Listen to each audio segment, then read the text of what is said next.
नमस्कार दोस्तों, एस्ट्रोलॉजर कपिल मिश्रा में आपका बहुत बहुत स्वागत है।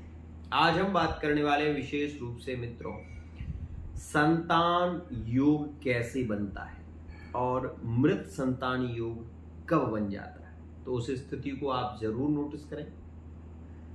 आपको बता दें कि शनि यदि सप्तम भाव में हो और पंचम भाव पर बुध की दृष्टि हो तो ऐसी स्थिति में विवाह के बाद संतान योग नहीं बनता। आपको यह भी बता दूं कि यदि राहु पंचम भाव में बैठा हो और शनि सप्तम में बैठा हो तो पुत्र प्राप्ति के योग नहीं बनते, या ऐसा भी देखा गया है कि अकाल मृत्यु का योग बनता है।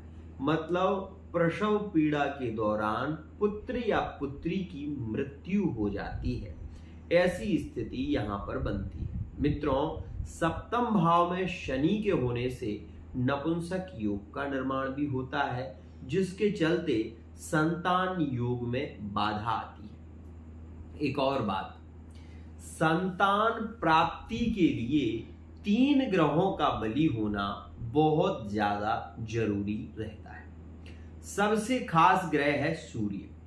यदि सूर्य बलि हो और लग्न में बैठा सूर्य हो तो ऐसी स्थिति में पुत्र प्राप्ति के योग शीघ्र बनते हैं। लेकिन यदि ऐसी स्थिति में सूर्य पीड़ित हो, कमजोर हो, तो वहां पर पुत्री प्राप्ति के योग बनने लगते हैं। वहीं गुरु यदि पंचम भाव में बैठा हो तो ऐसी स्थिति में कन्याओं के योग ज्यादा प्रभावित होते हैं। तो वहीं मैं आपको ये बता देना चाहता हूं कि मंगल, सूर्य और गुरु ये पुरुष प्रधान ग्रह माने गए हैं। यदि इनकी दृष्टि पंचम भाव पर रहती है या नवम भाव पर होती है, या फिर ये ग्रह एक साथ में बैठे हो केंद्र त्रिकोण में, तो संतान योग का निर्माण होता है। लेकिन यदि शनि राहु की मैत्री हो तो ऐसी स्थिति में संतान का जो योग बनता है, एक तो विलंब से बनता है, दूसरी स्थिति में मृत संतान के योग बनने लगते हैं। उसमें भी यदि कर्क राशि में राहु बैठा हो तो अकाल मृत्यु का योग प्रसव पीड़ा के दौरान ज्यादा रहता है। तो इस स्थिति में माता और पुत्र या पुत्री को अधिक संभावना होती है कि उनके जीवन पर एक बहुत बड़ा संकट मंडरा रहा होता है। मित्रों, आपको यह भी बता देना चाहता हूं, यदि किसी की भी कुंडली में राहु कर्क राशि में बैठा हो और वह अष्टम, द्वादश या छठे भाव से या चतुर्थ भाव से संबंध रखता है, तो ऐसी स्थिति में उस व्यक्ति को भूत प्रेत आत्माएं जल्दी ग्रसित कर लेती हैं। और ऐसी स्थिति में वह व्यक्ति विशेष रूप से उसकी संतान के जो योग हैं वो विलंब से बनते हैं और संतान योग बन नहीं पाता। कई बार ऐसा होता है कि संतान को लेकर व्यक्ति हताश और निराश होने लगता है। मित्रों, आपको एक बात और बता देना चाहता हूं कि यदि ग्रह बलि हो और दोनों की कुंडली में, मतलब पति पत्नी की कुंडली में, यदि सूर्य बलवान ना हो, मंगल अशुभ कारक हो या पीड़ित हो, तो ऐसी स्थिति में जीवन पर्यंत निसंतान योग बन जाता है और ऐसे व्यक्ति अपने जीवन को बहुत ज्यादा दुखी होकर निकालते हैं।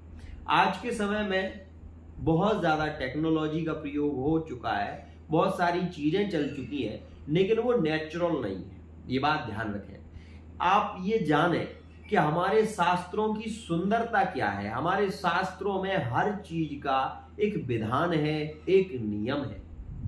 तो आपको यही कहना चाहता हूं कि अगर आप किसी ऐसी समस्या से जूझ रहे हैं, आपकी संतान योग में बार बार बाधाएं आ रही हैं, तो कुछ सरल उपाय हैं जिनको आप फॉलो कर सकते हैं। एक सबसे खास नियम यह है कि संतान गोपाल मंत्र का जप करें।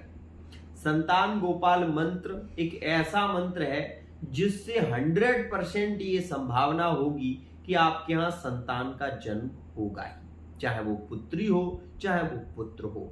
लेकिन इस मंत्र का जप यदि आप करते हैं तो आपको जरूर संतान की प्राप्ति होगी। मित्रों, मंत्र है देवकी सुत गोविंद वासुदेव जगतपते देहि में तनयम कृष्ण त्वामहम शरणम गता।